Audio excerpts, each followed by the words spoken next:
শাহিদুল ইসলাম বলেছেন, বাসা বাড়িতে জিন সাপ চেনার উপায় কি, এক্ষেত্রে করণীয় কি? এক্ষেত্রে অনেক বড় ডিসকাশন আছে। প্রথমত আমরা বলবো, বাসা বাড়িতে যদি সাপ পাওয়া যায়, সাথে সাথে সেটাকে হত্যা না করার ব্যাপারে রাসূল সাল্লাল্লাহু আলাইহি ওয়াসাল্লামের নির্দেশনা আছে, কারণ জিন হয়ে যেতে পারে। এবং এক্ষেত্রে আমরা যেটা দেখি যে রাসূল সাল্লাল্লাহু আলাইহি ওয়াসাল্লাম 3 বার, যদি সে মুসলিম জিন হয়ে থাকে, হয়তো সাপের ছবি ধরে এসেছে, তাকে 3 বার মানে চলে যেতে বলা। এরপরে যদি সে থাকে তখন তাকে তার ব্যাপারে ব্যবস্থা নিতে বলা হয়েছে। প্রসঙ্গে একটা হাদিস আছে, হাদিসটা বুখারী, মুসলিম, আবু দাউদ সহ আরও অনেকগুলো গ্রন্থে এসেছে। আবু লুবাবা থেকে, আবু লুবাবা রাদিয়াল্লাহু তাআলা আনহু, তিনি বলছেন, নবী সাল্লাল্লাহু আলাইহি ওয়াসাল্লাম বলেছেন কি, নাহা আন কাতলিল জিন্নান আল্লাতী তাকুনু ফিল বুয়ুত। তিনি ঘরের মধ্যে যে জিনগুলো থাকে সেগুলোকে কতল করতে নিষেধ করেছেন। ইল্লাল আবতার ওয়া যাত তুফিয়াতাইন। আবতার এটা হলো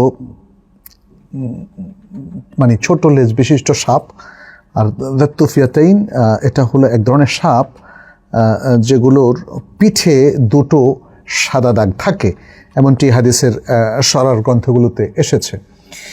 তাহলে এখানে এই ধরনের সাপগুলো, যেগুলো এখানে বলা হয়েছে যে মেয়েদের প্রতি তারা বদনজর দিয়ে থাকে, ইত্যাদি ইত্যাদি আরও নানা রকম কথাবার্তা এসেছে, তাহলে সেগুলো ছাড়া বাকি সাপগুলো জিন হওয়ার সম্ভাবনার কারণে নিষেধ করা হয়েছে।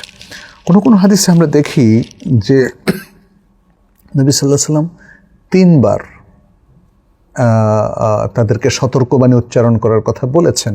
উলামায়ে কেরাম ইখতিলাফ করেছেন, এটা কি 3 দিন ধরে সতর্ক করবে নাকি 3 বার, নানা ধরনের ইখতিলাফ আছে।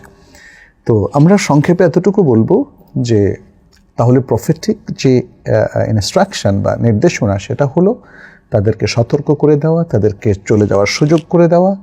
যদি তারা চলে যায়, সতর্ক করার পরে বের হয়ে যায় তো বের হয়ে গেল, আলহামদুলিল্লাহ।